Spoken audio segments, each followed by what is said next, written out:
মাননীয় স্পিকার 6 জন পুরুষ এমপির বিপরীতে একজন নারী এমপি, এটা তো হয় না মাননীয় স্পিকার।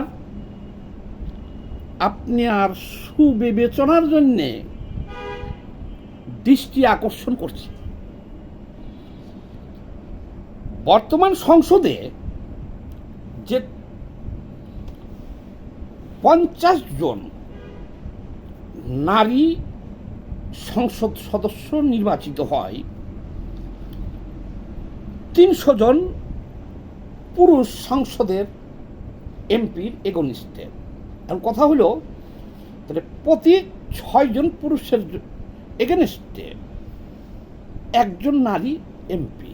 তো মাননীয় স্পিকার, ব্যাপারটা একটু আমি বিশ্লেষণ করি আপনাদের কাছে যে এইসব নারীদেরকে সংসদে কেন দেওয়া হয়েছে। আচ্ছা, এটা শুরু হলো কোথা থেকে? তাহলে আসেন, পৃথিবীর অন্যতম একজন লুচ্চা প্রেসিডেন্ট ছিল বাংলাদেশে, ওনার নাম হুমু এরশাদ, অর্থাৎ হুসেইন মোহাম্মদ এরশাদ। আবু বক্কর, আমার বাড়ির পাশে রাজশাহীর বিশ্ববিদ্যালয়ের অধ্যাপক, এরশাদ সাহেবের শ্বশুর মানে বিদিশার বাপ, একদিন আমার সাথে গল্পে গল্পে বললেন, সেই সারদা বসা, যে দেখো সুজন, প্রেসিডেন্ট যদি কারো স্ত্রী হরণ করে, এটার বিচার একমাত্র ইতিহাসে করতে পারে। কোর্ট কাচারি, আইন আদালত বাংলাদেশের মতো রাষ্ট্রে সম্ভব না, এটা বলেছিলেন আমাকে। কারণ এই বিদিশা তখন ছিল সম্ভবত সিঙ্গাপুরে। উনি একজন ব্রিটিশ নাগরিক অর্থাৎ অধ্যাপকও ছিল, সে তার স্ত্রী, তারা সুখে শান্তিতে ঘর সংসার করতেছিল সিঙ্গাপুর। এই লুচ্চা এরশাদ সিঙ্গাপুর যায় ভ্রমণে, যে ওখানে ওই বাংলা কমিউনিটি বিদিশাকে দেখে তার পছন্দ হয়ে যায়। তারপরে তো ছলে বলে কৌশলে তাদের তালাক করাইয়া সেই মেয়েকে, বিদিশাকে সে বিবাহ করতে বাধ্য করে। বিবাহ করে প্রেসিডেন্ট বাংলাদেশে চাইলে কি না পায়। সেই সময় তার একটা বিশেষ কমিটি ছিল বাংলাদেশের সুন্দরী নারীদের সাপ্লাই দেওয়ার জন্য, তার কাছে বিশেষ কমিটি, এটা সবাই জানেন।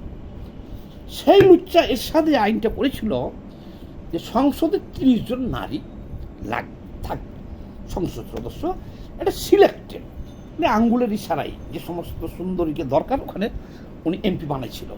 এই হলো শুরু এক। সেটা আবার সংবিধানে সমুন্নত করা হয়েছে, দেওয়া হয়েছে, সংবিধান মোতাবেক করে নেওয়া হয়েছে। মানুষই বুঝেন সংবিধান দিয়ে নিচ্ছে। যাক, সে বিষয়টা তখনকার একটা, আমরা তখন ছাত্র আন্দোলন করি এরশাদের বিরুদ্ধে। সেই সময়ের একটা বিখ্যাত পত্রিকা, সাপ্তাহিক ম্যাগাজিন, যেটার নাম ছিল যাই যাই দিন, শফিকুর রহমান ওনার সম্পাদক ছিল। ওই যে লাল গোলাপের শুভেচ্ছা, বাংলাদেশে যে ভালোবাসা দিবস আবিষ্কার এখন পালন হইতেছে, এটার প্রবক্তা হলেন উনি এখনো জীবিত আছে। তো যাই হোক, উনি একটা স্টোরি করলেন যাই যাই দিনে, যে 30 সেট অলংকার সংসদে কি দরকার। অর্থাৎ ওই 30 জন নারী সংসদ সদস্যকে অলংকার হিসেবে উনি উপস্থাপন করে স্টোরি করার কারণে ওনার সেই পত্রিকা বন্ধ করছে এরশাদ। উনি দেশ তাকে বাধ্য হয়েছে, মামলা করছে, যত গোয়েন্দা সংস্থা দিয়া ওনার বিরুদ্ধে কত কি করছে, বেচারা দেশ থেকে বিতাড়িত হয়ে গেছিল ওই সময়। তো যাই যাই দিনের সম্পাদক এই শফিক রহমান। তো যাক, আমাকে আবার জেলে নিয়েন না, আমি বা দেশ ছাড়াও করেন না। আমি কিন্তু আবার যে উনি যে দৃষ্টিভঙ্গিতে বলেছিলেন আর এরশাদ যে দৃষ্টিভঙ্গিতে নিয়েছেন, মানে আমি আমার কি দৃষ্টিভঙ্গিতে বলছি আর আপনারা কি দৃষ্টিভঙ্গিতে নেবেন এটা আপনাদের ব্যাপারটা। আমি বলি দেখেন, একটা উপজেলায় আগে অন্য ব্যাখ্যাটা দিই। অন্য ব্যাখ্যা হলো কি, আল্লাহর আইনে একজন পুরুষ 4 জন স্ত্রী হকদার, অর্থাৎ একজন পুরুষ এখানে 4 জন নারী থাকবে, তার 4টে স্ত্রী থাকবে। এটা হলো বিবাহের কথা বলতেছি, আবার এটাকে সংসদের সাথে কেউ মিলেন না। আমাদের পুরুষরা কি কি পাইতে পারি, আমাদের অধিকার, এইটা বলছি আমি, যে আল্লাহর আইনে আমরা 4 জন নারী স্ত্রী পাব, কিন্তু একজন নারী 2 জন স্ত্রী স্বামী পাবে না। আবার আল্লাহর আইনে যে সম্পত্তি ভাগ হয় সেখানেও কিন্তু দেখেন, এক ভাইয়ের বিপরীতে 2 জন, এক ভাইয়ের সমান 2 জন পায় সম্পদ। তো যাক, সংসদে এখন যে বিধান আছে সেই বিধান অনুযায়ী 6 জন নারী, 6 জন পুরুষ এমপির এগেনস্টে 1 জন নারী নেওয়া হয়েছে। আচ্ছা, একটা উপজেলায় 1 জন এমপি, 1 জন উপজেলার চেয়ারম্যান, 1 জন ইউনো, 1 জন ম্যাজিস্ট্রেট, ঠিক আছে। তাহলে এখন এই এমপির কাজটা কি? এই যে 50 জন নারীকে সংসদে ঢুকাইতেছে, এদের বেতন ভাতা কত কি দেওয়া লাগবে না, গাড়ি বাড়ি সবই তুলতে হচ্ছে, এদের কাজটা কি? অর্থাৎ 50 জন নিছেন, তাহলে একটা উপজেলায় 1 জন এমপি, আর 64 জেলায় 50 জন নারী, এদের আবার ভাগ করছে। তাহলে সোয়া উপজেলায়, সোয়া বুঝেন, 1 আর হলো 1/4, সোয়া উপজেলার জন্য, সোয়া জেলার জন্য 1 জন নারীকে দেওয়া হয়েছে। আমি এটা নিয়ে আলোচনা করব না, জাতির সামনে প্রশ্ন দিয়ে গেলাম যে এই নারী সংসদগুলোর কাজটা কি। এখন আপনারা বলবেন, আপনি কি নারী বিদ্বেষী, নারীদের সংসদ করার বিদ্বেষী? না ভাই, আমি নারী বিদ্বেষীও না, নারীদের সংসদ করার বিরুদ্ধে না, কিন্তু নারীদের ওই যে যাই দিনের সম্পাদক বলে গেছেন শফিক রেহমান, নারীদের অলংকার করার বিরোধী। ওই যে লুচ্চায়ের সাপ যেভাবে আইন করে গেছে, যে যাকে যাকে তার দরকার তাদেরকে এমপি বানাইয়া সংসদে বসায় রাখবে, ওই আইনের আমি বিরোধী। আছেন, খেলা হবে এবার, ভালোভাবে খেলতেছি। দেখেন মাননীয় স্পিকার,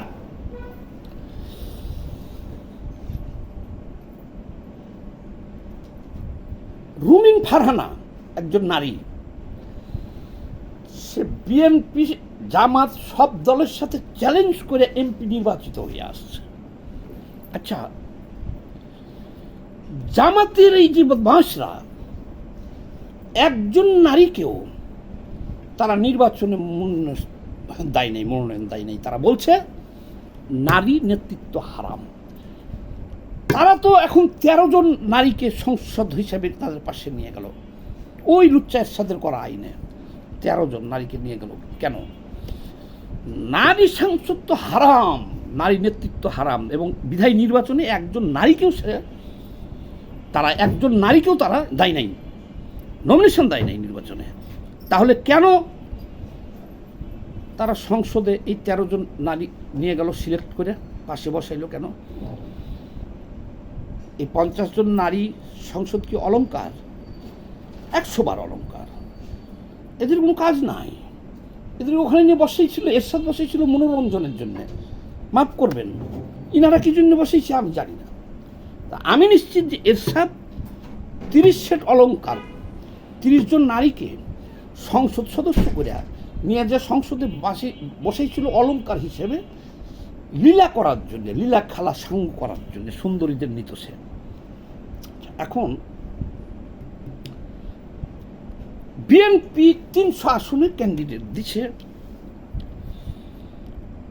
সেখানে যদি 100 আসনে নারীদেরকে দিতে মনোনয়ন ডাইরেক্ট, সমস্যা কি ছিল? মির্জা আব্বাসকে নমিনেশন না দিয়ে যদি ওখানে মির্জা আব্বাসের ওয়াইফ এই ঢাকা 8-এ মির্জা আব্বাসের ওয়াইফকে দিতেন, ওর কি যোগ্যতা কম আছে? আপনি বিএনপির দিকে দেখেন, অনেক ছাত্রনেত্রী আছে, অনেক যোগ্যতা তো হবে ভাই, আপনি সুযোগ দিলে তো যোগ্যতা হবে। তাহলে তো আর হ্যাঁ, এটা করা হয়েছে কি জন্য? যাতে নারীরা সমাজে অগ্রসর হয়। এইভাবে নারীর অগ্রসর হবে যে আপনি বলবেন যে নারীর নিষিদ্ধতা, যে আমরা নমিনেশন দিব না, তারপরে আপনি সিলেক্ট করে নিয়ে যাবেন নারীদের সংসদে। এইভাবে নারীরা আরো অপমানিত হচ্ছে। এখানে যে সমস্ত নারীরা এইভাবে এমপি হইতেছে, আমি তো মনে করি কোনো আত্মমর্যাদাশীল নারীর এমপি হওয়াটাই উচিত না। এখানে তাদেরকে অলংকার বলা হচ্ছে। ওপেন কথা, আওয়ামী লীগ যদি এখন নাই, তারপর বলি আওয়ামী লীগ, বিএনপি, জামাত, বাম দল, জাতীয় পার্টি, অর্থাৎ যারা নির্বাচনে অংশগ্রহণ করে, তারা প্রত্যেকেই যদি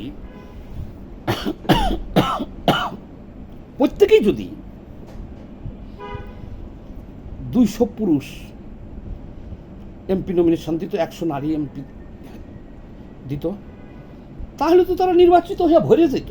তাদের যোগ্যতা নাই। আমি তো দেখি ধানের শীষ প্রতীক নিয়ে আপনি পুরুষকে দিলেও পাশ করবে, নারীকে দিলেও পাশ করবে। নৌকা প্রতীক নিয়ে আপনাদের দলের একজন নারীকে দিলেও পাশ করবে, পুরুষকে দিলেও পাশ করবে। ওই দাড়িপাল্লা প্রতীক নিয়ে একজন নারীকে দিলেও পাশ করবে, পুরুষকে দিলেও পাশ করবে। ওই লাঙ্গল প্রতীক নিয়ে একজন নারীকে দিলেও পাশ করবে, পুরুষকে দিলে পাশ করবে। তাহলে আপনারা সেইখানে নারীদেরকে নমিনেশন দেন না কেন? এবং ওই লুচ্চা এরশাদের করা আইনে সিলেক্ট করে 50 জন নারীকে নিয়ে সংসদে বসায় দিচ্ছেন কেন? এবং এইসব নারীদের কাজও নাই, এবং এইসব নারীদের ফিল্ডও নাই, চেয়ারও নাই। প্রতি উপজেলার জন্যই তো একজন করে এমপি আছে, আর এমপি কি হবে?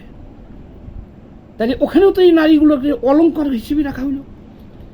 এক জেলা 50 জেলায় 64 জেলায় 50 জন নারী, এদের দায়িত্ব। মানে 100টা জেলায় একজন নারী দিয়েছে হাওয়ার উপরে, তাদের কোনো কাজ নাই, তাদের বসারও স্থান নাই, আছে এই সংসদে। এবং তাদের পিছনে তাদেরকে এই সংসদে নিয়ে যা আশেপাশে বসিয়ে রাখতেছেন মনোরঞ্জনের জন্য। আগে মমতা দিদি ছিল গান শোনার জন্য, গান টান শুনতো। কি কারণে? এবারকার যে সংস্কার হইল, সংস্কারেও কিন্তু নারীদেরকে কত 5% না 7% বা 10%, আমি এই মুহূর্তে ভুলে গেছি, নারীদের নমিনেশন দেওয়ার কথা ছিল জুলাই সনদে। সেই নমিনেশনটাও কিন্তু দেয় নাই কেউ। বিএনপিও পরিপূর্ণ দেয় না, জামাত তো বলেই দিচ্ছে যে নারী নেতৃত্ব হারামে, একজনকেও দেয় নাই। তাহলে এখন আমি যে ভিডিওটা করলাম, তাহলে কি আমার নামে মামলা হবে? যেমন যাই দিনের সম্পাদককে গ্রেপ্তার করা হয়েছিল, আমাকে গ্রেপ্তার করা হবে? এগুলো কথা তো বলতে হবে রে ভাই, কাউকে না কাউকে তো বলতে হবে। এটা নারীদেরকে অপমান করা হচ্ছে, তাদেরকে অলংকার হিসেবে সংসদে নেওয়া হচ্ছে, তাদেরকে তাদের প্রেস্টিজ ইস্যু। অথচ এই নারীরা লড়াই করে সংসদে যাওয়ার মতো সক্ষম তারা। আমি তো তার বিবরণ দিলাম যে আপনারা নারীদেরকে নমিনেশন দেন না, পরে দয়া দেখিয়ে তাদেরকে নিয়ে যে বসায় নিতেছেন, যা রাষ্ট্রের টাকা অপচয় হতেছে, গরিব মানুষের ট্যাক্সের টাকা ধ্বংস করতেছেন। সেই সব নারী এমপির কোনো কাজ নাই। তাহলে এখন যদি জনগণ বলে যে এদেরকে কি ওই এরশাদের মতো মনোরঞ্জনের জন্য নেওয়া হয়, তাই তো মামলা খেয়ে যাবো। এমপিদের উপরে তো বলা যাবে না। এই যে সংসদ দেখেন না, হাসনাত আবদুল্লাহ বলছে যে কোনো প্রকার ট্যাক্স ফ্রি গাড়ি নিব না আমরা, কোটি কোটি টাকা সরকারের লস করে। এখন আবার সে চাইতেছে দাঁড়িয়ে দেন, আমাদের গাড়ি দেন, বাড়ি দেন, এই দেন, এই দেন। আমি এই বিধানটা বাতিলের দাবি জানাতেছি এবং নারীদের প্রতি আহ্বান জানাইতেছি যে আপনারা এরকম অলংকার সেট হয়ে সংসদে যাবেন না। অন থার্ড, এই আইন সংসদে পাশ হোক, প্রতিটা দল, রাজনৈতিক দলকে 1/3 অর্থাৎ 30% নারীকে, এটা তো কমিটিতে 30% রাখতে হবে, এটা কিন্তু নির্বাচন কমিশন শর্ত দিয়ে রাখছে। 2030 সালের মধ্যে এটা বাস্তবায়ন করতে হবে প্রত্যেক দলকে, প্রতি কমিটিতে 30% নারী রাখতে হবে। সেই আইনটি এখন আমি তারেক রহমান এবং এই সংসদে আহ্বান জানলাম, এই আইনটি পাশ করা হোক, স্থানীয় নির্বাচন হোক আর যে নির্বাচন হোক, 30% নারীকে নমিনেশন দিতে হবে। তারা সরাসরি ফাইট করবে, পাশ করলে সংসদে যাবে, পাশ না করলে যাবে না। এইভাবে সিলেক্ট করে মনোরঞ্জনের জন্য নারীদেরকে সংসদে এমপি বানানোর ঘোর বিরোধী আমরা। আমি চ্যালেঞ্জ করলাম, এদেশের কৃষক, শ্রমিক, মেহনতি মানুষের, গরিব মানুষের টাকা হরিলুট করে এই 50 নারীকে নিয়ে যেয়ে তাদের বাড়ি গাড়ি সব খরচ বেতন আপনারা দিবেন? কেন দিবেন? কেন আপনারা নির্বাচনে তাদের নমিনেশন দিলেন না? সবাই ভালো থাকবেন। মাননীয় স্পিকার, বিষয়টা একটু ভেবে দেখেন। ধন্যবাদ।